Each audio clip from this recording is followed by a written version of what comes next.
Hi, hello, good morning mga kababayan. Siyempre, as usual, dito pa rin tayo sa farm. Ngayon, gumagawa kami ng nagkakalkal kami ng balon or atabay sa Bisaya. Dahil medyo malayo na yung area na tinataniman natin. Kailangan natin na magkaroon ng tubig dito sa malapit. Siyempre, kasama ko yung aking mga pamangkin. Ayan. Ayan. Ay, apo na pala po kasi yung tatay nito, mga pamangkin ko. Yan, tinulungan nila ako dito, si Ali, at saka, paningalan ka to Dato? Kumpaw. Ha? Si Kumpaw. Ayun, si Dato Kumpaw, ayan. Hi ka Dato Kumpaw. Ayan, kasama ko ngayon dito sa aking vlog ngayong araw na ito. Nagkakalkal kami ng, siyempre, balloon or atabay para magkaroon kami ng holy water. Holy water. Joke lang. Magkaroon kami ng water dito para sa supply natin sa ating mga tanim dahil doon tayo kukuha kasi malayo na masyado. So gumawa ako ng kalot or atabay ito sa kalagitnaan para lahat ng area masusuplayan. Yan, yung may mga tusok-tusok na yan guys, puro may mga tanim na yan. Kultibado na ng tanim yan. Yan. Pakita ko sa inyo yung harap ng kamera. So yan guys, kita yung mga tusok-tusok dyan lahat guys, may mga may mga tanim na yan siya. Yan. Abangan nyo lang yung upload ko dahil binibidyohan ko siya ng tumutubo na sila. Yan, hanggang doon yan, sa area na yan dyan. Oh. Yan yung ating pinaka exact area dito sa ating lupain. Yan, ito may mga tusok-tusok na yan.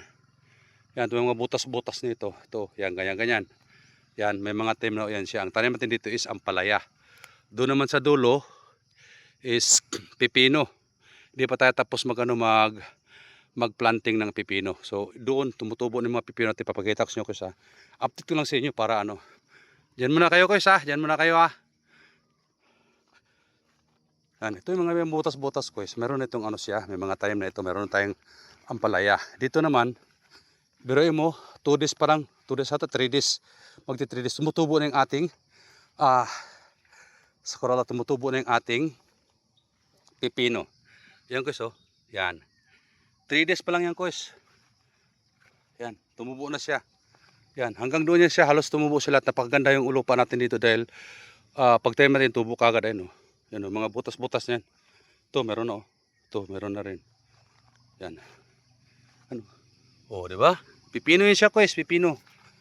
Ito, meron na rin dito, tumubo na rin oh. Kakalabas lang niya. Yun, dalawa.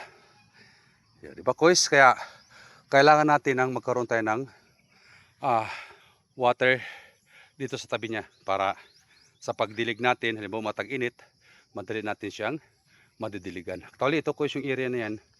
Tatayam dito ng mga kangkong, lugbati lahat, at saka sibuyas dahon dahil napakamahal po ngayon ito sibuyas.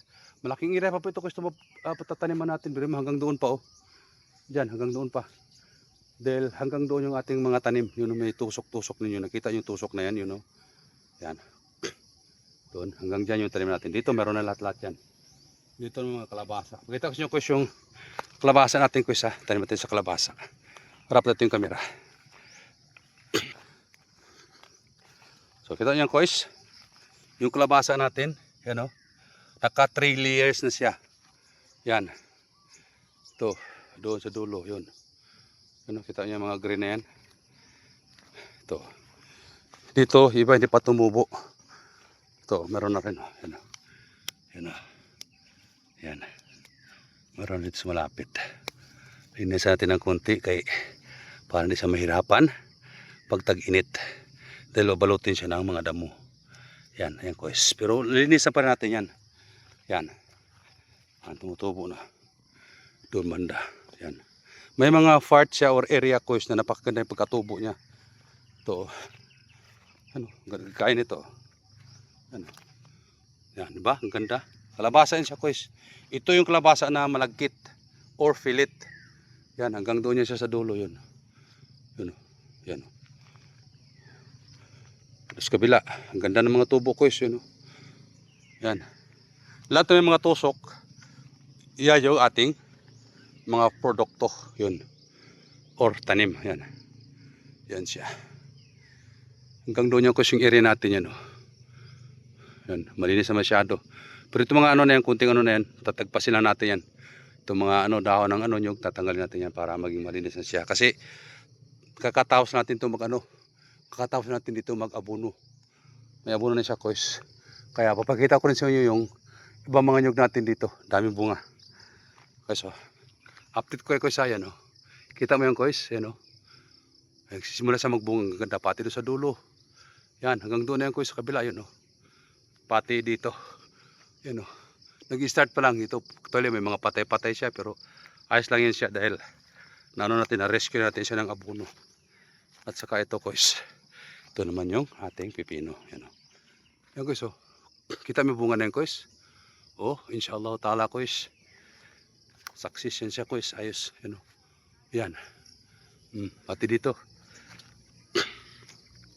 Yan. Simula na siya. Yan, pati doon, oh. Kita mo yan guys, oh. Dami. Oh. Ano, di ba? Tingnan mo sa dulo, oh. Meron na nag-start din. Hanggang doon yan siya guys, doon, oh. Yan. So, ganyan kalawak yung ating area dito sa baba. Yan, oh. Wala na yung malaking mga tumutubo. Yung mga tumutubo, mga bago na mamalit, mga ano na lang siya, yung mga tumutuna pa or mga bagong, bagas na mga newborn grass. Yan. At itong, kita mo itong nyug natin na mababa pa, pero guro mga 2 years to 3 magbubunga na yun siya, inshallah. Kapaligid niya namamatay dahil spray natin siya ng palibot. Ayan. Doon. Yung dalawa, patuloy pa rin pagkakalkal ng balon. Yun. So yun guys, update ko lang kayo guys sa ating mga vlog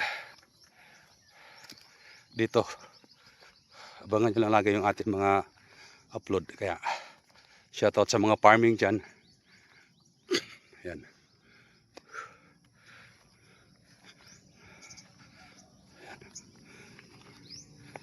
Ayan na.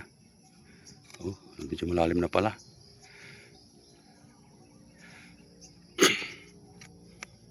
Yun. Tapos sisimentuhan natin ito ng ano guys, nakapaligid para ayos siya. Tamo. Dati marami mga ganito kahaba yung mga tumutubo dito, ngayon wala, pinagtatagpas ko na. Ito naman hindi natutubo yan siya dahil pinagbubunutan natin yung mga namamatay na. Yan. At yung patulan natin doon banda, hindi ko lang sa inyo na ano, pero meron tayong mga video din doon na hindi pa natin na-upload. Meron din tayo doon patula. Yan. At meron nagbigay sa akin ng patula. Ito, tingnan nyo ito. Ibang patula siya, ganito. Yan, maraming ano to, maraming shade sa loob. Yan. Gagawa tayo ng area na ating matataniman dito. Basta malaman nyo lang to guys, pag tumutubo na siya, matataas na sila dahil lalagyan natin ng ano ito, mga name section. For example dito, ampalaya yan, dyan. Lagyan natin dyan. Kasulat doon naman kalabasa. Yan. Para at least madali natin ma-identify pag kung sakaling lapitan natin siya. Yan. Diba guys? Lagi ko lang kayong update sa ating mga nagagawa dito or ating napipinis na trabaho. So abangan nyo lang guys yung ating mga upload guys ha. Dahil patuloy pa rin tayo nagbablog sa ating area dito. So abangan nyo lang guys. So yan guys, medyo malalim-lalim na. Hanggang titi na. Yan, madali na pagkalkal. Yan, padiretso ako dato. Yan. Tama-tama talaga yan siya guys. Yan, ganyan dato. Yan. Iurong ka para straight kidi butasin. Ito, serta para pagkalwag. Diba guys? Hihi. So yun guys, update ko na lang kayo pag meron na siyang water. Okay guys ha. Bye-bye. Thank you for watching. Gumawa kami ng kuna ng tobi. Bye-bye. Dato.